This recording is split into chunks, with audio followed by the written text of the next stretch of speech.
वैशाख महीने में बाबा शंकर को जो चढ़ाया जाता है और 1000 अश्वमेध यज्ञ का पुण्य फल हम प्राप्त कर लेते हैं। मंदार और शमी ने दोनों ने मिलकर भगवान शिव की आराधना करी और देवादिदेव महादेव ने वर दे दिया,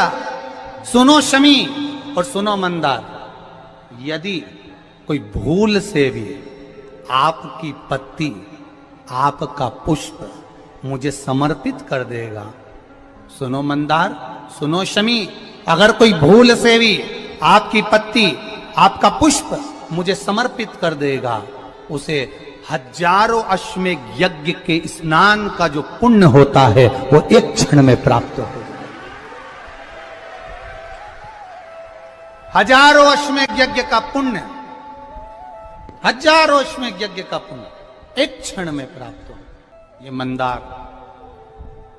ये शमी, 1000 अश्वमेध यज्ञ का पुण्य एक साथ। शमी की पत्ती देखिए आप लोगों ने, जम के तो बोले जरा, देखिए मंदार पुष्प भी देखा हुआ है। अब शमी की जो पत्ती होती है, उस शमी की पत्ती को भगवान देवादिदेव महादेव पर चढ़ाने का, शमी की पत्ती जो होती है उस शमी की पत्ती को चढ़ाने का एक नियम भी होता है। थोड़ा सावधानी से सुनना इस नियम को, जो आपके जीवन को सार्थक बना सकता है। शमी की पत्ती को चढ़ाने का एक नियम है, बड़ा सुंदर नियम, आपके जीवन में उतारने लगा। महाराज, जब सारा श्रृंगार मेरे देवादिदेव महादेव का हो जाए, बहुत ध्यान से सुनना, ये प्रसंग आया नहीं पहले, आज अगर कुबेरेश्वर बाबा की पावन धरा पर यह प्रसंग निकला है तो उसको ध्यान से सुनिए। पत्ती, शमी की जो पत्ती होती है, उस शमी की पत्ती को कब, कैसे और कहां चढ़ाना चाहिए, और शमी की पत्ती का फल क्या होता है वो भी अपन समझ लें उसको। शमी की पत्ती, संपूर्ण स्नान भगवान का हो जाए, संपूर्ण स्नान आप समझें उसको। जैसे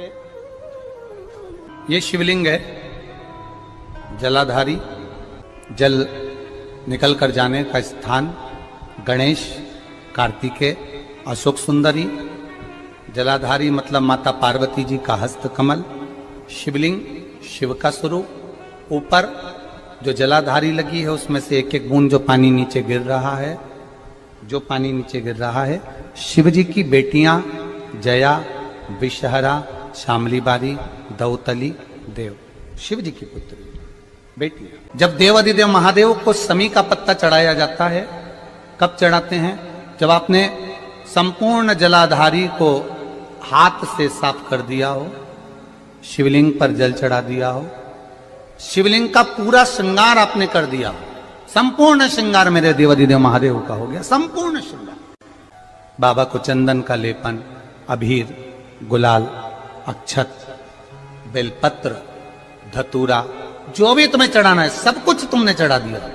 सारा श्रृंगार मेरे देवादिदेव महादेव का हो गया। तब शमी की पत्ती को मां जगत जननी की जो जलाधारी है उस पर मात्र स्पर्श कराकर शिव के शिवलिंग पर आखिरी में समर्पित कर देना चाहिए, जिससे हमारी मन की जो कामना है वह मां जगत जननी देवादिदेव महादेव से उनके कानों में श्रवण कर। शमी पत्र का एक बात और स्मरण में रहे, शमी पत्र की बहुत एक बात और अपने स्मरण में लीजिएगा। शमी पत्र जैसे शिवलिंग, जलाधारी और स्थान, जब बहुत ज्यादा मात्रा में दरिद्रता होती है, बहुत ज्यादा मात्रा में बहुत कष्टमय जीवन, जब तुम्हारी चित्त वृत्ति में आए, जब तुम्हारे मन में आए, धन भी नहीं है, पैसा भी नहीं है, बहुत दरिद्रता का जीवन है, बहुत दुखी जीवन, तब बेलपत्र और शमी पत्र का प्रयोग जरूर करके देखना। प्रैक्टिकल करने में कुछ नहीं जाता, प्रैक्टिकल करने में क्या जाता है, करके देखना। उस समय पर वो कहते हैं ना कि कोई कहने वाला कह दे कि महाराज जी,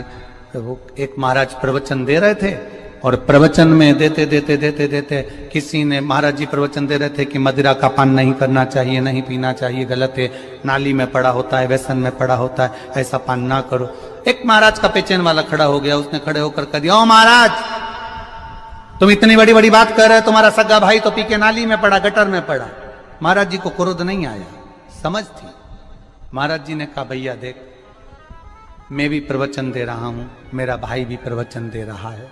मैं मुंह से समझा रहा हूं कि पीकर लोग नाली में गिरते हैं, गटर में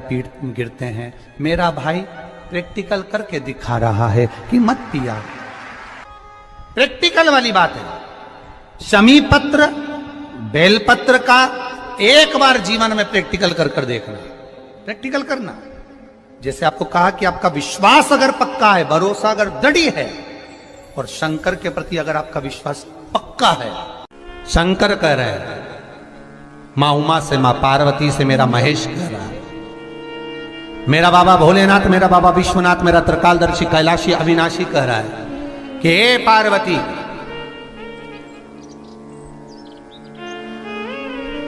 एक बीला, एक बेल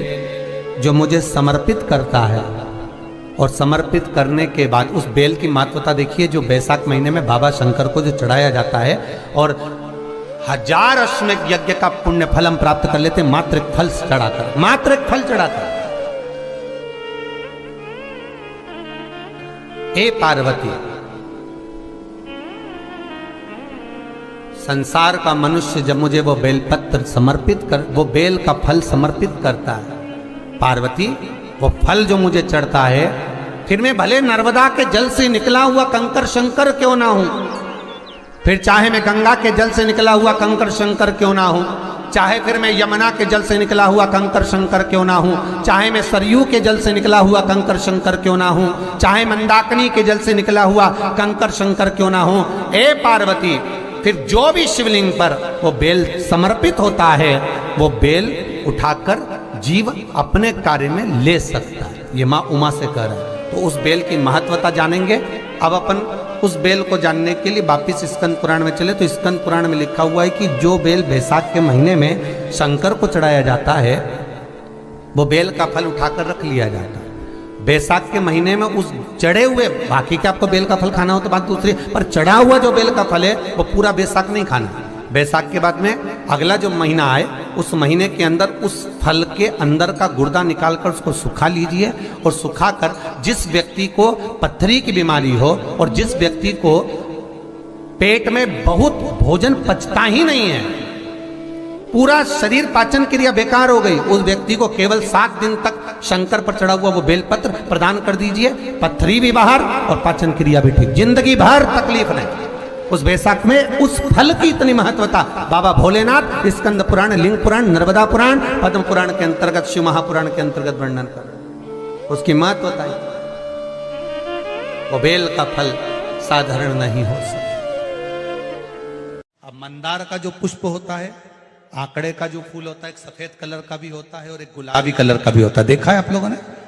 बोलो, जम के बोलो, देखा है ना? गुलाबी कलर का जो पुष्प होता है वो आप मंदार का, आंकड़े का जो गुलाबी कलर का पुष्प होता है, आप टीवी पे देख रहे होंगे, एक सफेद देख रहे होंगे, एक मंदार का गुलाबी फूल, नीला कलर का फूल देख रहे होंगे। जो नीला कलर का जो पुष्प होता है, गुलाबी कलर का जो आंकड़े का फूल होता है, प्रयास करना, जब किसी विषम परिस्थिति में फंस गए, विषम परिस्थिति, जब आपको लग रहा है कि मुझे बहुत भय लग रहा है, कुछ बुरा होने वाला, आपको लग रहा है आज मेरी उल्टी आंख बहुत फड़क रही है, कुछ गड़बड़ होने वाला, आपको लग रहा है मेरी सीधी आंख फड़क रही, कुछ गड़बड़ होने वाला, तब केवल वो नीला जो गुलाबी पुष्प है मंदार का, उसको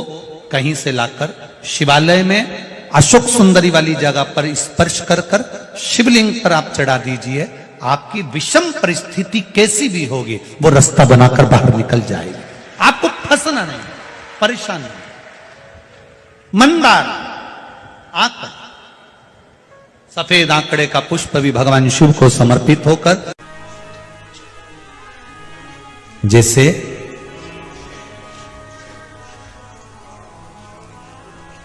बेले के फल का गुर्दा, बेल का जो फल होता है, बेलपत्री का फल, उसका जैसे गुर्दा, उसके अंदर का जो भाग होता है बेल का, वो गुर्दा,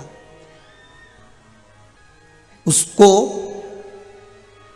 अग्नि में जलाकर उसकी भस्म तैयार कर कर छान कर जब जब आपके यहां विद्वान ब्राह्मण शिव जी का अभिषेक कराते हैं, पूजन कराते हैं, तो उसमें लिखते हैं पूजन के साहित्य में बेलपत्री, धतूरा, दुर्वा, ये उसमें नीचे लिखेंगे भस्म। लिखते कि नहीं लिखते? लिखते हैं ना, भस्म अभिषेक में चाहिए रहती है। तब उस भस्म का थोड़ा सा भी भाग आप अगर शिव को समर्पित कर रहे हो तो ये जान लें कि शंकर मनवांछित फल प्रदान कर रहे हैं। शिव फल प्रदान कर रहे हैं।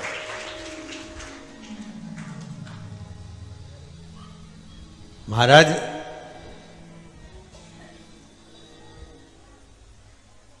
बेलपत्री के वृक्ष के नीचे बैठकर